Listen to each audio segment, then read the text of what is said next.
Pada video kali ini kita akan membahas satu hal yang sangat penting, kepada siapa kita berdoa.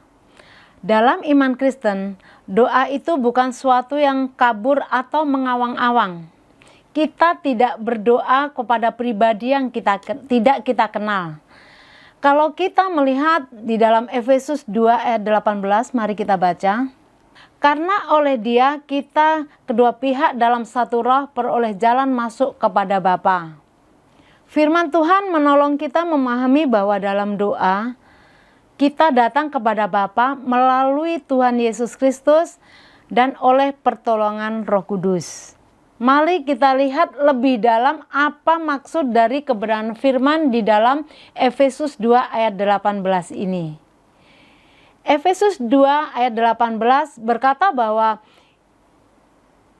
oleh Kristus kita memperoleh jalan masuk kepada Bapa melalui Roh Kudus. Ini berarti doa Kristen memiliki dasar yang sangat jelas. Kita datang kepada Bapa.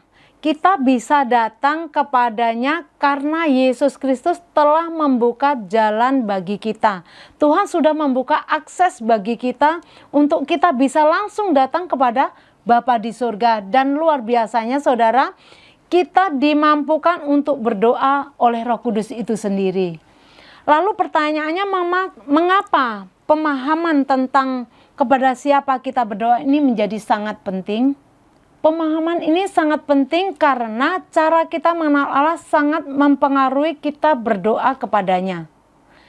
Kalau kita melihat Allah sebagai pribadi yang jauh atau tidak peduli, tentunya kita datang kepada Tuhan penuh dengan ketakutan. Sebaliknya, kalau kita melihat bahwa Allah sebagai mesin pemberi berkat, maka kita bisa menjadi pribadi yang egois. Kita datang pada Tuhan hanya meminta, dan meminta. Tetapi kita mengenal Allah sebagai Bapa yang kita datangi melalui Yesus Kristus, sehingga doa kita menjadi sehat. Ada kedekatan yang hangat dengan Bapa di surga, tetapi juga ada rasa hormat.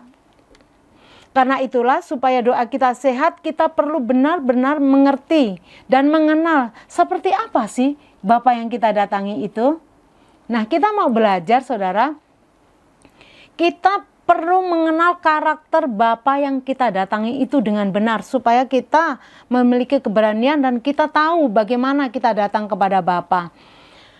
Banyak orang merasa sulit datang kepada Tuhan karena memiliki gambaran yang keliru tentang Allah.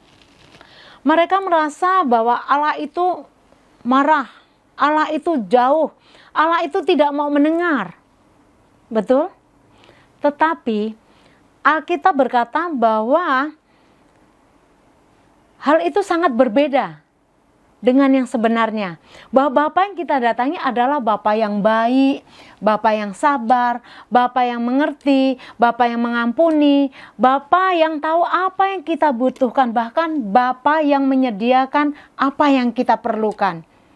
Dan mengenal kita secara pribadi. Bapa mengenal kita bukan rata-rata, tapi Bapa mengenal kita bahkan sampai kedalaman hati kita.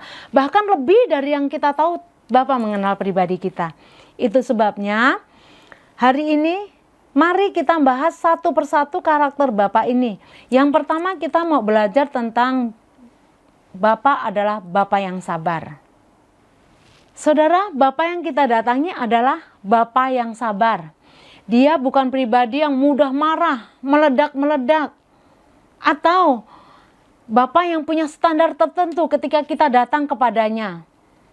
Tetapi Bapa yang kita datangi adalah Bapa yang sabar, Bapa yang mengajar, menegur, menuntun kita dengan kasih. Ini sangat penting untuk kita pahami ketika kita gagal atau kita jatuh, kita tidak menjauh dari Tuhan. Kita tidak takut datang kepada Tuhan.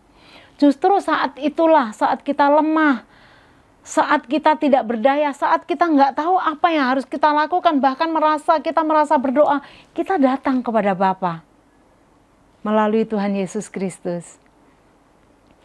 Saudara, Bapa bukan hanya Bapa yang sabar saja, tetapi Bapa yang kita datangi, Bapa yang kita percaya adalah Bapa yang mengajar dan menerima kita apa adanya, tanpa syarat tentunya. Nah, sekarang kita mau belajar lagi, kita mau belajar tentang siapa Bapa itu. Bapa yang kita datangi bukanlah Bapa yang pasif atau menunggu kita dari kejauhan, tetapi Bapa yang kita datangi adalah Bapa yang merangkul kita, Bapa yang menerima kita, menyambut kita apa adanya.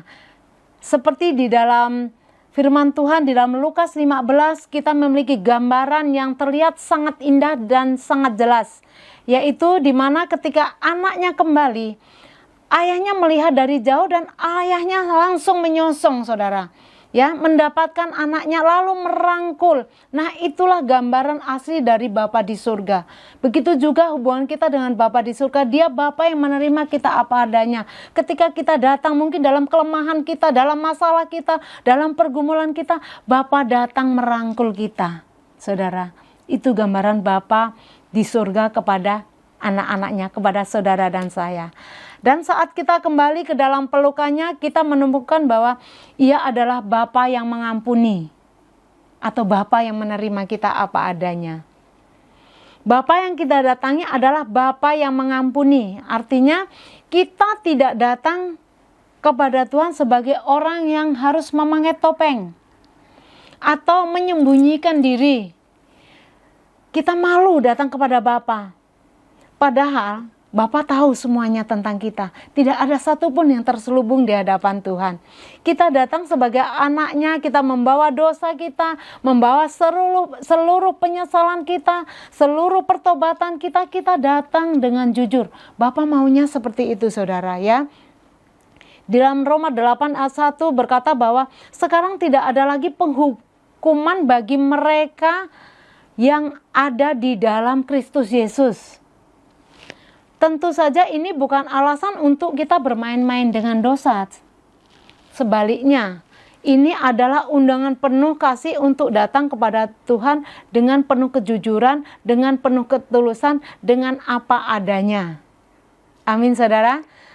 Selain penuh kasih dan ampun, kita juga harus ingat bahwa Bapa kita adalah Bapa yang sangat berkuasa. Bapa yang kita datangi bukan hanya Bapa yang baik, bukan hanya Bapa yang mengasihi kita, bukan hanya Bapa yang menerima kita, tetapi Bapa yang kita datangi adalah Bapa yang berkuasa.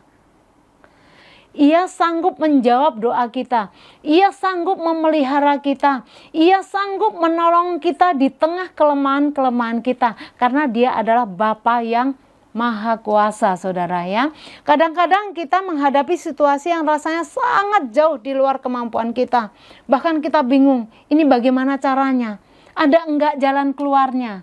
Sering seperti itu, saudara. Nah, tetapi ingatlah bahwa di dalam doa kita datang kepada Allah yang kuasanya sama sekali tidak terbatas, saudara. Selain Bapa yang mengasihi kita, Dia Bapa yang berkuasa.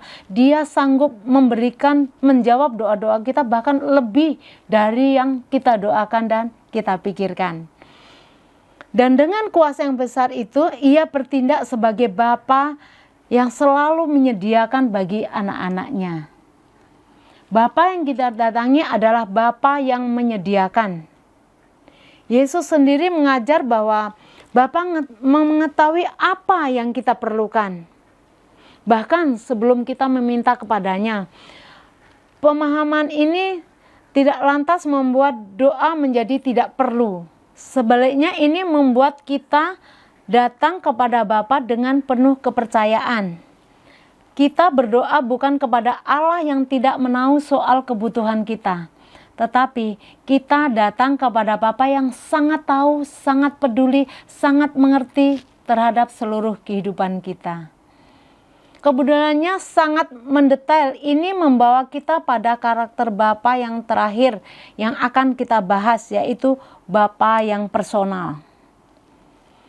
Bapa tidak melihat kita sekedar sebagai angka atau sebuah kelompok besar, tetapi Bapa mengenal kita secara pribadi.